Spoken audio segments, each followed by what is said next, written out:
Well, we thought the president was unimpeachable. How do you get a process that's unimpeachable? I'm Scott Ott with Stephen Green and Bill Whittle, and this is Right Angle, brought to you by the members at BillWhittle.com, as well as our friends over at the Patriot Post, America's News Digest. We'll provide links in the description below for that and more.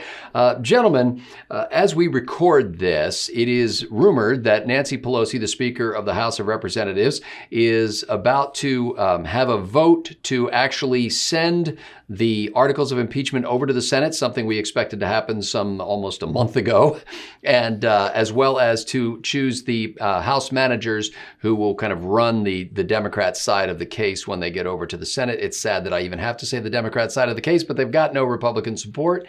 In any case, Senator Chuck Schumer, the leader among the Senate Democrats, has already indicated that he plans some procedural maneuvers that are designed to force Republicans who are in swing states, who are up for re-election, to make their stand clear about how they think this impeachment trial should run. So, Stephen Green, the idea is here, we're going to force these people to take a vote or to vote on a question about whether witnesses should be brought in this trial. The Democrats, of course, think there should be witnesses. The Republicans think we should get it over with as quickly as possible.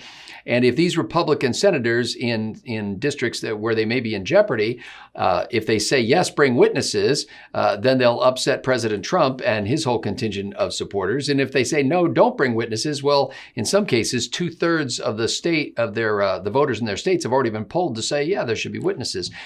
You're one of these Republicans, you're an incumbent and you're seeking re-election. Steve, what do you do in a situation like this when Schumer is clearly trying to corner you?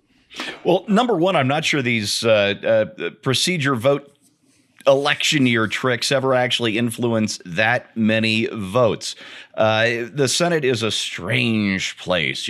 They've got their own arcane rules and traditions and all the rest. And I'm forever seeing these trick sounds a little too pejorative, but you know what I mean. We're gonna get this guy on the record for being for or against this bit of Senate minutia, and that's the thing. Well, and Steve, normally I'd agree with you, but let me press a little firmer on this question, because normally I would agree with you, but in this year when nothing else is likely to be substantial to come before the Senate because it is an election year and they don't like to make their views clearly known, it may be that these procedural votes are the most newsworthy votes taken in the Senate. Well, okay, so the hell what? And I'm not kidding here. Support for impeachment peaked at 47%. It's dropped to below 43%. The actual number of people who expect the president to be removed from office is now at 12%. The American public is by and large tuning this thing out because they for whatever reason, and I'm sure there are many reasons out there, they either think it's a sham or not important or it won't amount to a hill of beans, or take your pick. I've said from the beginning that Nancy Pelosi's delay here was some kind of unforced error that I couldn't quite figure out, because when you've got a loser going over to the Senate and it's going to be a loser, you want to end this goat rodeo as quickly as possible. Kill it by Christmas so that you go into the election year with issues that you can win on. However, when you bring up all this procedural stuff, it makes me wonder if they're not going for something different here. And the idea is that there was never any hope of removing Trump for office, so that was never the goal.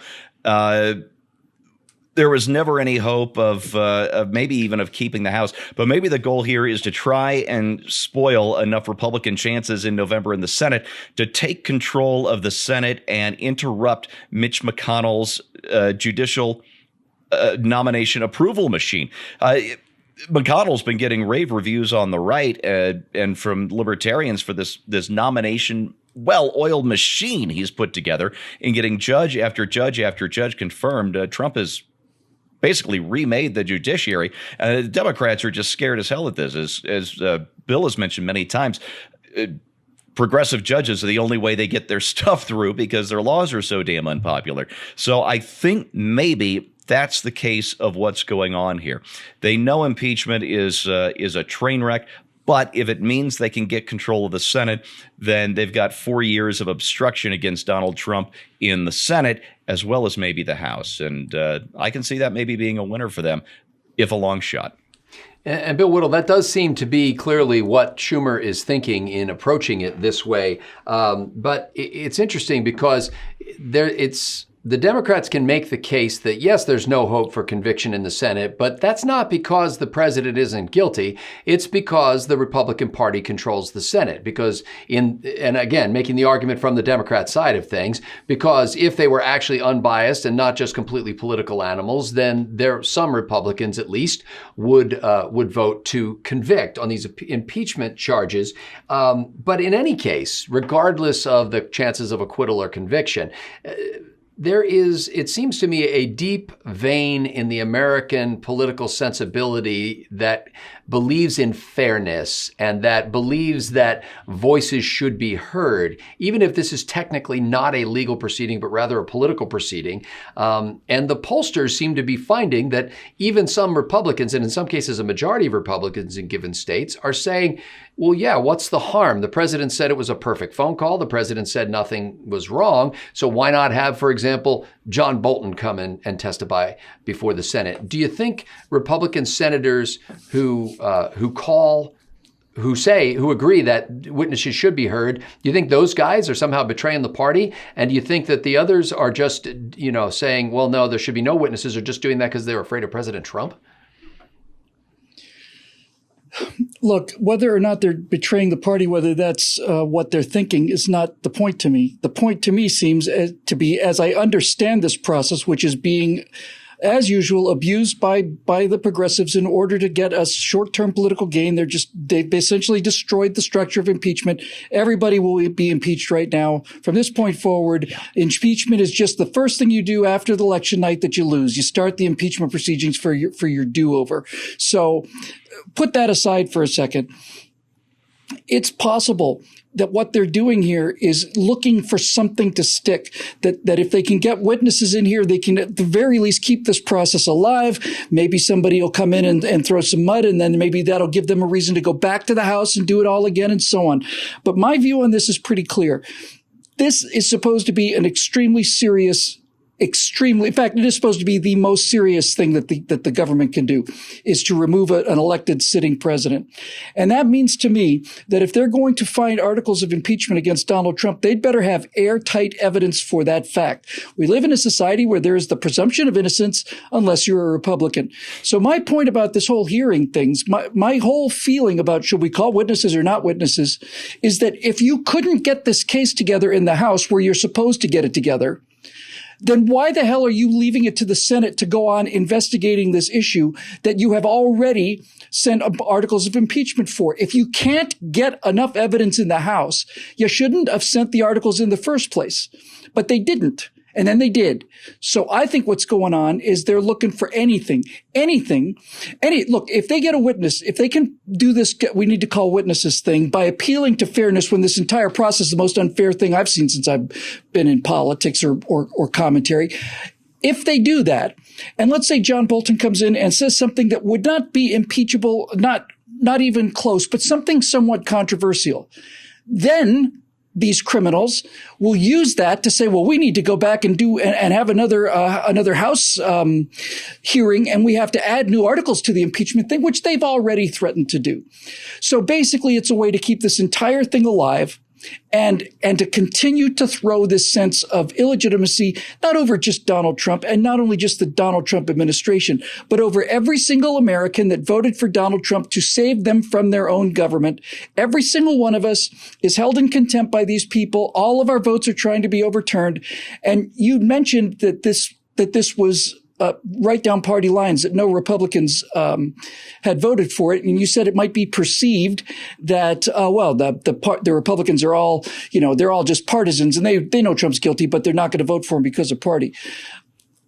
What I would like to know is that on the two previous occasions that presidents have been impeached, and on the case where it looked like he was about to be impeached with Richard Nixon, who resigned before that happened, I would like to know what the voting was in terms of party. In other words, Were any of those strictly party line votes? Were any of them even close to being strictly party line votes? Because if it turns out that the Bill Clinton impeachment, for example, if it turned out that there wasn't a single Democrat in that crowd, then you could say the whole thing was political maneuvering, but I don't think that's the case. So the reason I don't think there are any Republicans on board is not because they're being partisan. I think they're the ones who are being fair and realize that there is no here. And if they decide that in the interest of protecting their jobs, they want to go ahead and allow Nancy Pelosi and the rest of that gang of criminals to enlarge this farce and keep it rolling as long as they can, then I think they should have to pay for it in November. I think they should. If it's clear that it's certainly clear to me that there is no evidence in the charges that were filed that warrant the removal of the president. None.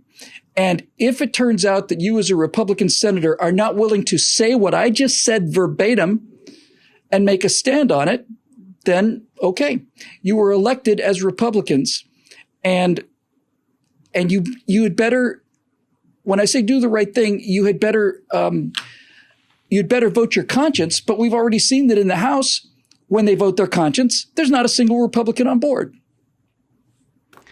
Well, I really wish there were such a thing as voting your conscience in the House or in the Senate. It is so hard to imagine what that actually means anymore. Is there a single politician on Capitol Hill who has a conscience that isn't firmly anchored to his fundraising support structure, to his political calculation about what it would mean to cross the president or to go along with the president?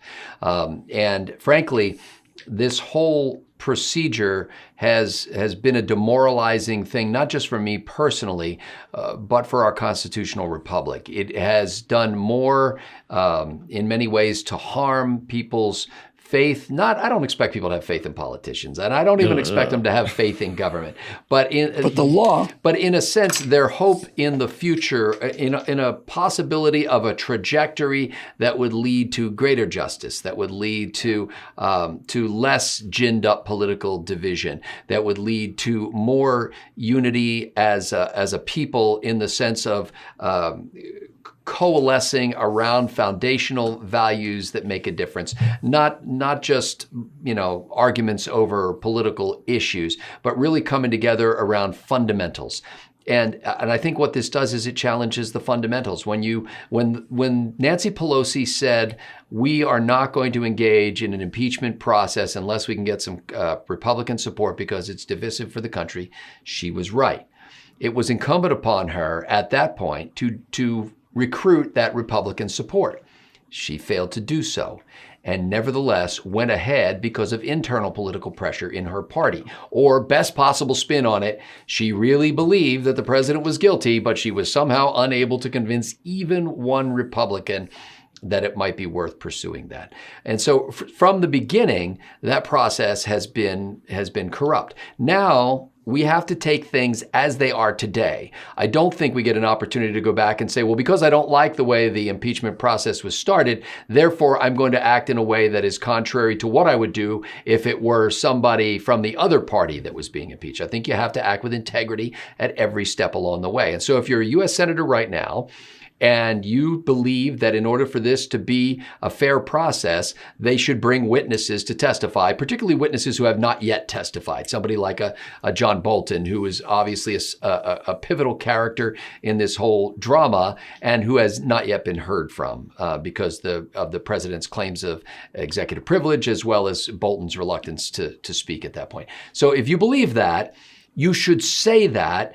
Electoral consequences be damned.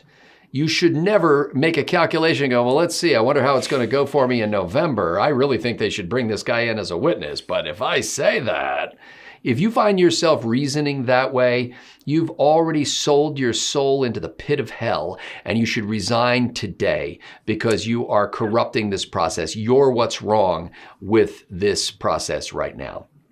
On the other hand, I don't think you're obligated as a Republican just to say, well, because because I don't like the way things have been done here, I'm going to act in a political manner. I don't think you should just play your party advocate and say, well, clearly they're trying to hurt President Trump, so let's call no witnesses. I like the suggestions that I've heard from several, including Ted Cruz, Senator Ted Cruz, who said, look, if they want to bring in John Bolton, then the president should be able to bring in any and all witnesses that he wants to bring in, including Joe Biden's son, Hunter, because clearly he's a pivotal character in this drama. So I guess my plea here is that whatever you're going to do it for the right reasons. Do it for reasons of justice and constitutional integrity. Do it for the future of the country. I don't give a darn about the individuals involved in this. I frankly don't care whether President Trump stays or goes. And I know that'll be unpopular with this audience, but I don't care. What I care about is the process. And I've always been that way. I care about this, the way this is carried out, because if you lack integrity in the process, then you lack integrity in the result. And we need to focus on doing things the right way and let the outcomes take care of themselves. For Bill Whittle and Stephen Green, I'm Scott Ott. Thanks to the members at BillWhittle.com for making this possible.